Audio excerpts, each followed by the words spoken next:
I just want to start off by saying, wasn't that last panel fantastic? Yeah. There were so many things that resonated with me as a business owner, and I wanted to comment on every one, but we'd be here all day. And I think that's going to happen throughout the conference and the day. There's so many things we could talk for hours about. So the next topic is one of those. When I opened Slate Street Cafe, it was August of 2005, and I had 14 employees. And today, I have, give or take, 55 employees. And so I'm here to talk about human resources. And I think at the last panel, one of the things that was brought up in various ways was all the different hats we have to wear as business owners, and how difficult that can be.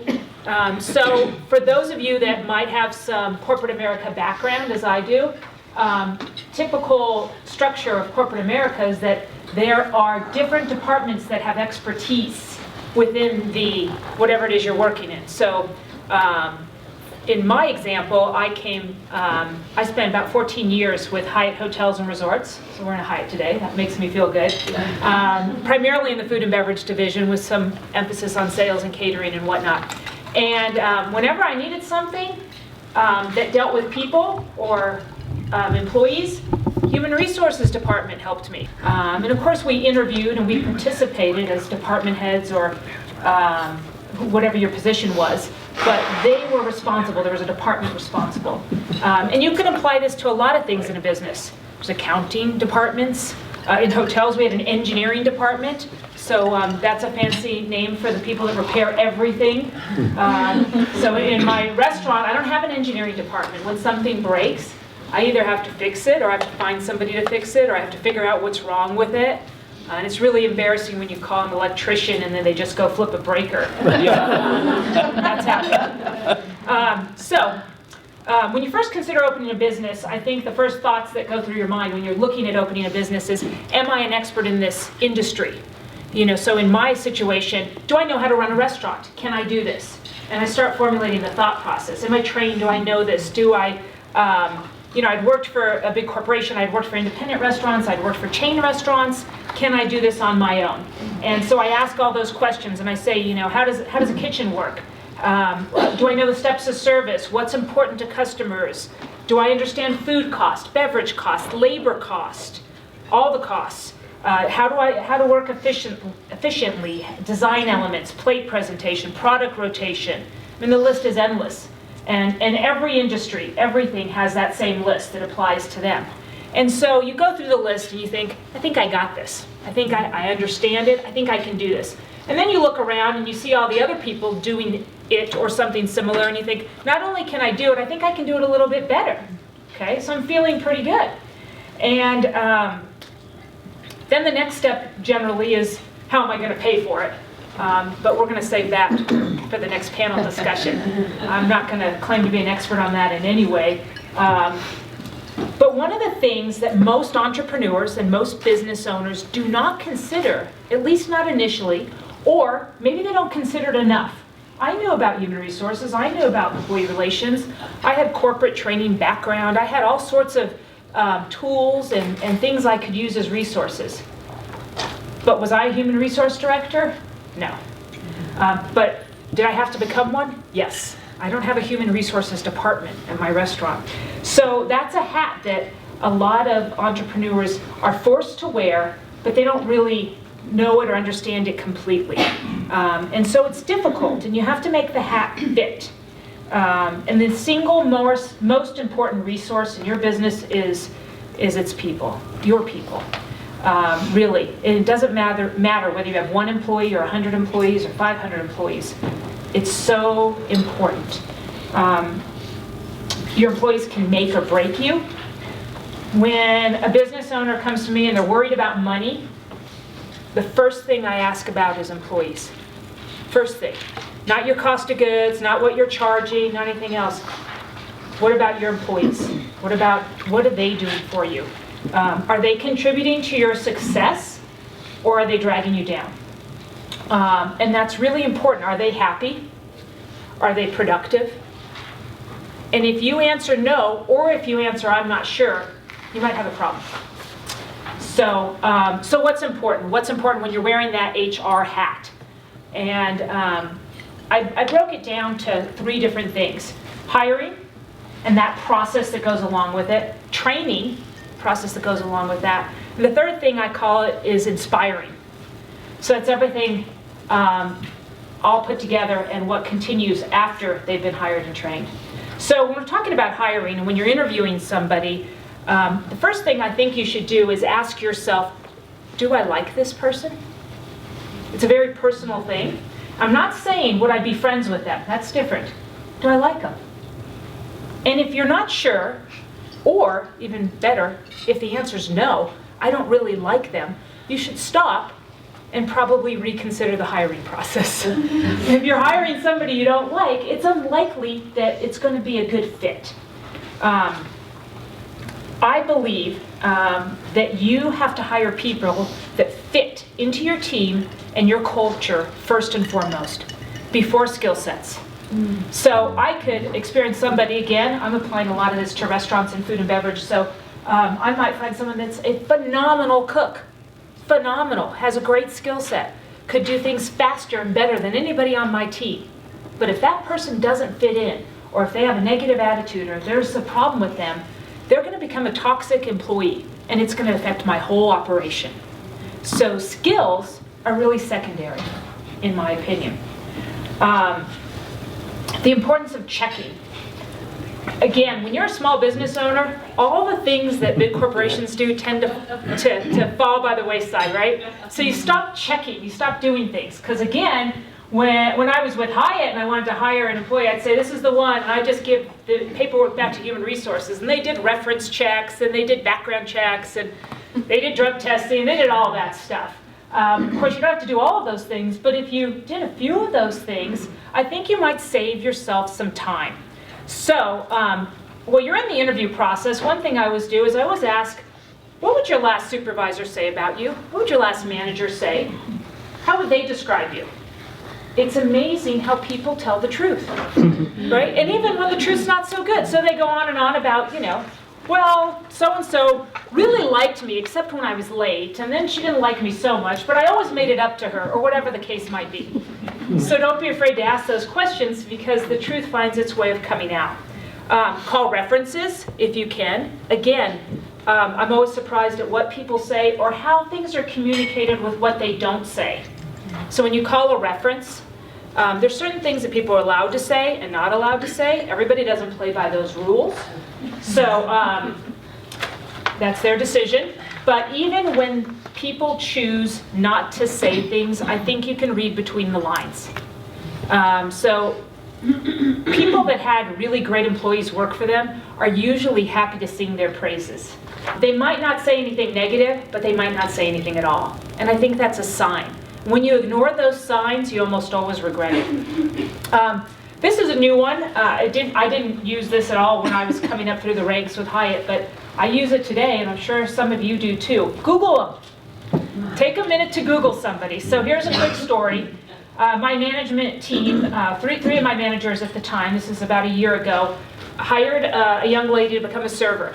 I was working really hard at letting go of the reins. So I was not participating in the interview process at this point. It was really hard for me. And they all 3 agreed. I insisted that more than one person interview everybody, and 3 of them happened to interview her. And she started on the first day, and I went and introduced myself, and I had a gut feeling something's not right. But it's a learning process for my management team. I disregarded it. I thought 3 of them interviewed her. It's okay. And I didn't really think of it until later. On her last day of training, this employee actually stole a credit card from one of my customers. So it's the first time that's ever happened to me. I hope it's the last. And we figured it all out through piecing it together. And I was, of course, horrified and called her in, and immediately, it was a case where we couldn't accuse, I couldn't accuse her of doing it. I couldn't say 100% I knew she did it, but I knew she did it 100%. Okay, so I think you understand. And so we actually terminated her employment because we could, even though we didn't know, under poor cash handling procedures, cash and check handling. And, we were all really dumbfounded at the situation and how it even came about, and that somebody would actually do that in a restaurant, that a server would actually take somebody's credit card. And blown away and upset about it that it happened in my restaurant. And anyways, fast forward, we Googled her after all of this. Guess what? Previous information on Google about fraud, theft, various things, various names, everything. If we just would have done it before, we wouldn't have gone through that process. Now, nothing happened. The credit card wasn't used. We caught it all before anything bad. But I learned two things. One, if there's any question, Google them. Maybe something will come up. Maybe it won't. But if it had and we hadn't gone through that process, I'd already invested. This was on her last day of training. We trained for 10 days. It was 10 training shifts. It's a lot of money. And the second thing is gut feeling. That gut feeling I had, it was right. And I wish I hadn't ignored it. So, get in tune with what your gut feelings are, because they usually are right. And through the hiring process, what we're doing at my restaurant and a lot of places is creating a culture and investing in the culture and getting people to believe in what we're doing. So after they're hired, they go through a training phase, and we want them to understand the right things and the wrong ways, the right way and the wrong way to do things. So there should be always a right and wrong. So if you're running a business and you're wondering why people aren't doing things the right way, if you already have an existing business, I would question you and say, do they know? Is it black and white? I find that whenever I have a gray area is where I have a problem, when it's subject for interpretation. So we work really hard to make sure there is a right way. There's a right way to carry a glass in our restaurant. There's a right way to carry a plate. There's a right way to greet a customer. There's a right way to wear your uniform, everything. It's not subject to interpretation. There's very, very little. And what it creates is employees know where they stand. They know what is right. They know what is black. They know what is white. They understand where they are. And they understand my expectations and the management team's expectations. So eliminating gray areas, I think, is an important thing that people don't always do. Because your expectation of what you think might be the right way might not be what your employees think, unless you tell them clearly. So the other thing that I think is important in training is just to invest in training. Don't fast forward. Don't get desperate. I need this person to be up and running, so you fast forward it. It usually sacrifices something. So the next step after hiring and training, and again, I think I could probably talk hours of this, so I'm trying to squeeze it all together in a quick 10-minute talk. I call it inspiring, and I think this is really important for any business. If you're opening a business, if you have an existing business, how are you inspiring your employees? How are you creating mutual respect? How are you creating a culture that they believe in, that they want to be a part of? I think it's so important. When I arrive each day, I walk around, I say hello to everybody, mutual respect. I'm not too busy to say hello. I'm not too focused to take a minute to say thank you for your efforts at the end of a shift. It's really important. It goes a long way.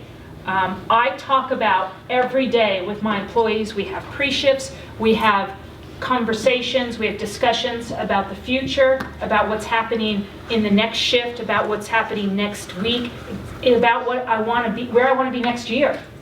I talk about it. We just went through a renovation. I've been talking about this renovation. It's a small, minor renovation. I've been talking about it for 6 months.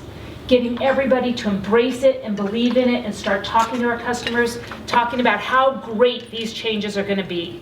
I talk about what I believe in, my goals, my aspirations, my struggles, how hard it's been. And my employees take on those same things. And slowly, they have the same goals. They want to be a great restaurant. And we're not perfect. We have challenges just like everybody does. But inspiring them and creating a culture where they want to be a part of a team and a part of something different and a part of something great is really something I'm very proud of. And my retention is really high and the turnover is really low. And restaurants are notorious for having high turnover. It's often a transitional job for people. And to somebody's comment on the previous panel, I think it was Carrie, it's not a real job. Right? It's not a real job when you're working in a restaurant. It is a real job, and it contributes a lot to our economy. At Slate Street, our culture includes things being locally owned, being a neighborhood restaurant. We're community minded. We believe in fresh foods, not processed, made from scratch, not coming from warehouses hundreds of miles away if we can source them locally, supporting other local businesses. All of those things, we're invested in our community, and getting my employees to embrace that and that culture has been one of the keys to our success. It's not always easy. I want to tell you just one quick story, and then I'm going to end this talk and go on to our panel about creating a culture. My chef has been with me since day one. He was in a group of employees that were hired about a month before we opened, 9.5 years ago. He was making $8 an hour as a line cook. He's my longest employee. He's definitely my most loyal. We don't always get along. We fight because he's a chef. But we have the same goals. And he's grown, and he's developed, and he's taken on little by little more and more and more. And now he runs a the largest component of the business, the kitchen, and he oversees it. And some time ago, about a year and a half ago, we were in one of our slumps that we've weathered many times. And in 9.5 years, I can tell you those slumps have been frequent and difficult and challenging. And I was talking about cutting labor and controlling our cost and imperative how we get some revenue before we have to consider an exit strategy. These are real talks, real life things.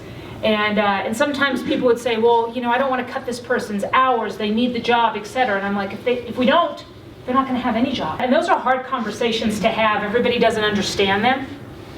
And some of the employees, a group of them, are in the back smoking area.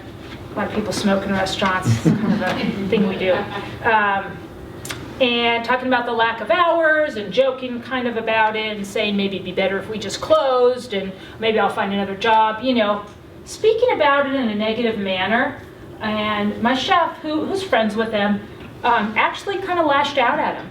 And this is what he said, and I heard this from him and some other employees. He said, "This is my livelihood. I've invested time in this. I've invested, at that point, it was 8 years of my life in this business, and I care about it. So if you don't care, go find another job." And you know what was so important? For me to say that speech, of course it's my livelihood. He doesn't have a penny in the business. He's not a partner. He's not an owner. He's really an employee. But his time, his effort, it became his livelihood.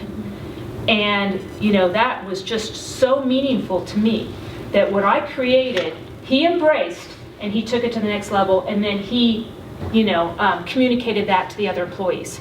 So creating the culture and making your employees care about it doesn't have to be their livelihood. It was nice that it's his, but if they care and they want to participate, I think that it is evident in everything you do, in the service levels and whatever you're doing. It makes you all that much more successful because of it. So if you are a new business owner or an existing business owner that might be expanding, or somebody that's just still trying to kind of figure out that HR hat, I would say invest in your employees from the second they walk in that door, throughout the hiring process, the training process, and do your best to inspire them, and you'll be rewarded by lower turnover and a more productive, happy team.